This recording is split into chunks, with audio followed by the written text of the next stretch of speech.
magulang ni Marky. Oh.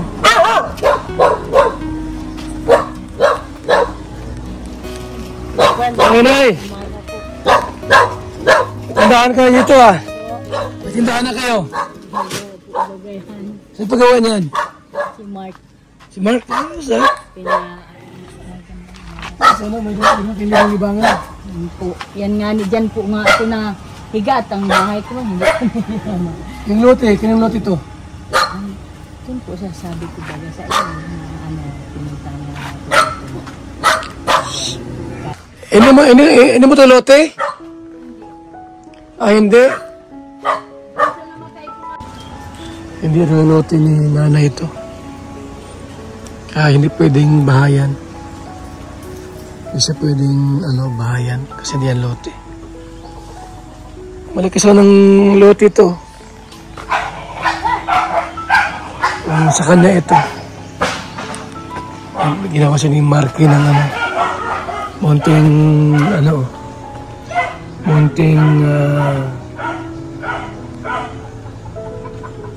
tindahan. Munting tindahan.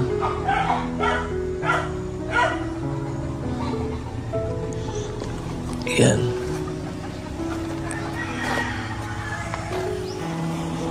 Munting tindahan.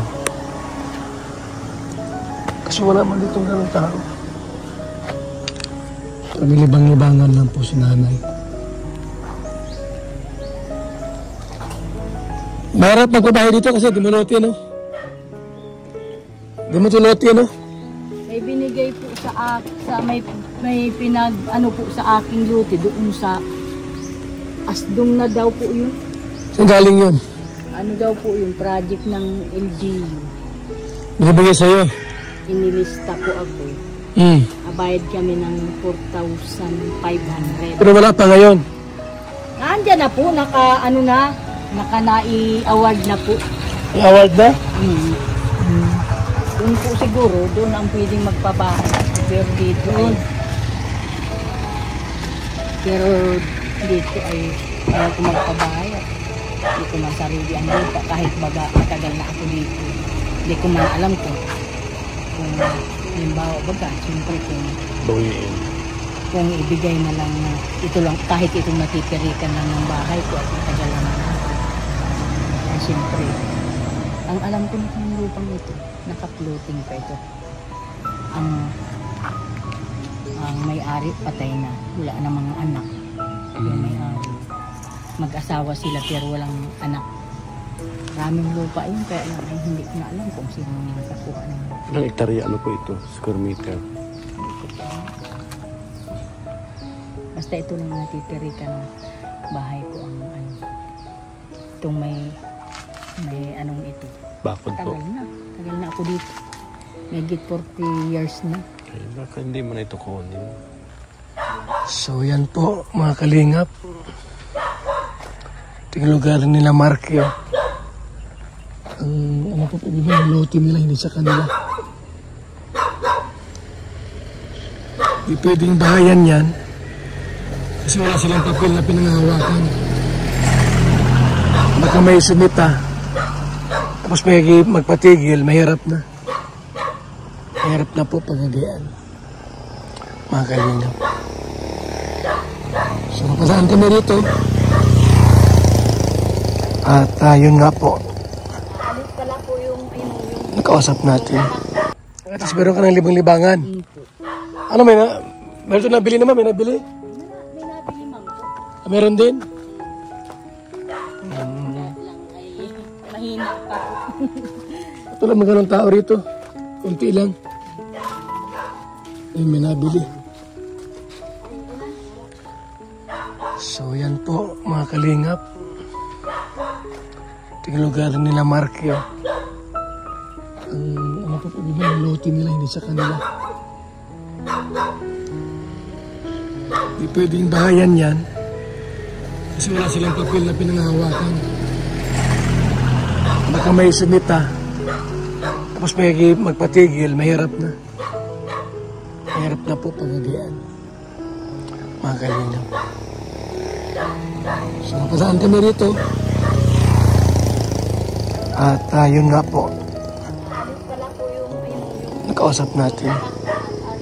pinabantay ko at Sino? si Aileen. Ay, Pinahiraman, yung anak niya ay magamit ng tarong. Hiram po ako. okay. Ay, ito po, kahit pag gagabi ay na mamanglaw ako ay nananan ko kaagad. Hindi ka na natulog paggabi.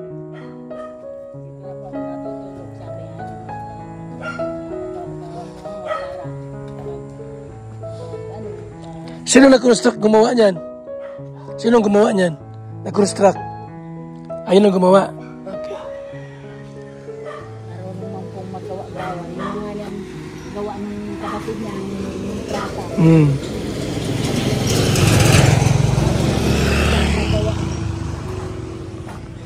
At least, maganda pagkagawa, oh. Bakal pati.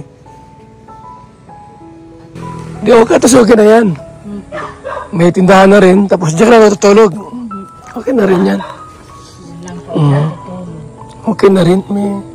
Wala ka naman kasama rito. Wala po. Pagkagabi po, meron at yung yung kapatid ko, kinuha ko muna at ay ko wala akong kasama. Yung kapatid kong balo na din po. Saan taga saan? Diyan po sa Calabagas na Paggabi, dito siya. Ayos. Tapos may kasama ka. Paminto naman. Kaya walang problema. At least meron ka ng tindahan, ano? Yun po, may napapaglibangan. Minsan ay pag sabi ko, at yung, siyempre po siguro, yung iba, yung natin. Hindi mo wala. Daanan lipasan po, hayain, sabi ni Mark na, hayain mama, hindi man yan bubulok. Sige lang. Pagsubok lang yan. Galing kami doon sa matandang mag-asawa. Yun dyan, baga sa tawid tulay. Tumawa rin yun eh.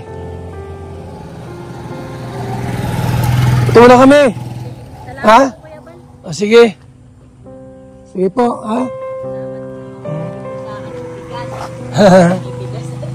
So yan po, mga kaibigan.